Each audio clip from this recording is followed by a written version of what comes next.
بسم اللہ الرحمن الرحیم۔ محترم ناظرین، السلام علیکم۔ عید میلاد النبی اور ربیع الاول کیا ہے؟ عید میلاد النبی جگہ جگہ پر آپ نے لکھا ہوا دیکھا ہوگا اور لوگوں کو کہتے ہوئے سنا ہوگا، لیکن کیا اس کا مطلب آپ جانتے ہیں؟ اگر نہیں جانتے تو آج جان لیجئے کہ اس میں 3 لفظ ہے، ایک عید، دوسرے میلاد، تیسری نبی۔ ہم تینوں کے بارے میں انشاءاللہ تفصیل سے بتائیں گے تاکہ اس کے بعد آپ کو کسی اور سے پوچھنا اور سمجھنا نہ پڑے۔ سب سے پہلا لفظ ہے عید، جس کا مطلب ہوتا ہے لوٹ کر آنے والی خوشی۔ دوسرا لفظ ہے میلاد، جس کا مطلب ہے پیدائش۔ تیسرا لفظ ہے نبی، جس کا مطلب حضرت محمد مصطفیٰ صلی اللہ علیہ وسلم ہے۔ اگر ان تینوں لفظوں کا ایک ساتھ مطلب بیان کریں تو اس کا مطلب ہوتا ہے نبی کی پیدائش کی خوشی، کیونکہ ہمارے نبی صلی اللہ علیہ وسلم اسی دن پیدا ہوئے تھے، اس لیے کچھ مسلمانوں نے اس کو عید میلاد النبی کا نام دیا ہے۔ عید میلاد النبی کب منایا جاتا ہے؟ ربیع الاول اسلامی سال کا تیسرا مہینہ ہے اور اس کی 12 تاریخ کو عید میلاد النبی منایا جاتا ہے۔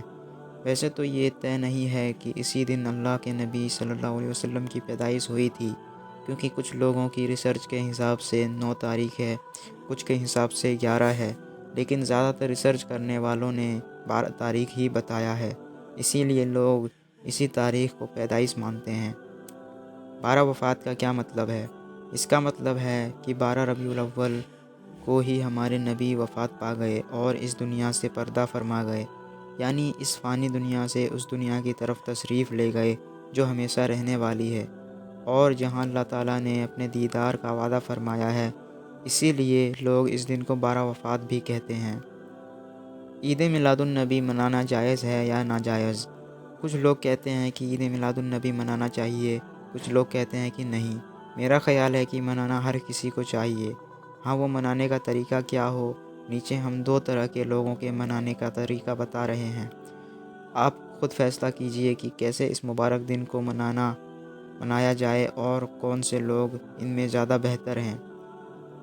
میلاد النبی منانے والوں کی پہلی قسم: اپنے گھر پر جھنڈا لگا لینا، جلوس میں چلے جانا، اپنے گھروں کو روشن کرنا، نبی کی یاد میں میلہ لگانا اور میلوں میں عورتوں اور مردوں کا بے پردہ گھومنا۔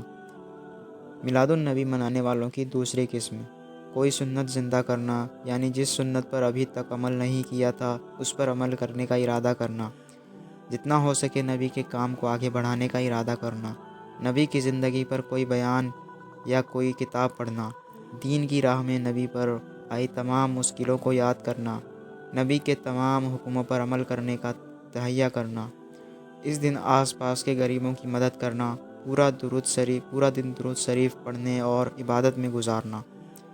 اس کے علاوہ اور بھی بہت ساری چیزیں ہو سکتی ہیں، آپ خود بتائیں کہ آپ کس پر عمل کرنے کو تیار ہیں۔ آگے 3 طرح کے لوگ ہیں جن میں آپ اپنے آپ کو تلاشیں۔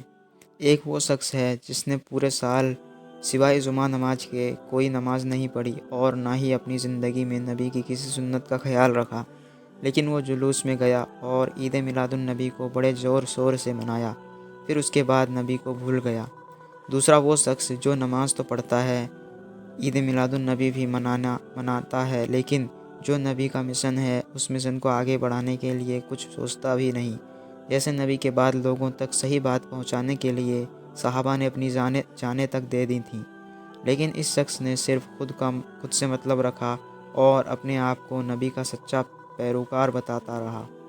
تیسرا وہ شخص ہے جو نبی کی زندگی کو صرف ایک دن کے لیے نہیں بلکہ سال کے ہر دن ہر وقت نبی کی سنتوں پر چلنے کی کوشش کرتا ہے اور نبی کے مشن کو آگے بڑھانے کی ہر ممکن کوشش کرتا ہے اور 12 ربیع الاول کو عبادت میں گزارتا ہے۔ جیسے کہ اللہ کے رسول صلی اللہ علیہ وسلم دوشنبہ یعنی سوموار کو روزہ رکھتے تھے، تو صحابہ نے پوچھا کہ آپ اس دن روزہ کیوں رکھتے ہیں؟ تو آپ نے فرمایا کہ اس دن میری پیدائش ہوئی تھی، یعنی نبی آپ اپنی پیدائش کے دن روزہ رکھتے تھے اور عبادت کرتے تھے، اس لیے یہ شخص اس دن کو عبادت کا دن کا قرار دیتا ہے اور اس دن طے کرتا ہے کہ جن سنتوں پر اب تک عمل نہیں کیا تھا ان سنتوں پر عمل کروں گا اور اپنی زندگی کو اسلام کے مطابق اور زیادہ بہتر بنانے کی کوشش کروں گا۔ اللہ تعالی ہم سب کو ہمارے نبی کی سنتوں پر عمل کرنے کی توفیق عطا فرمائے۔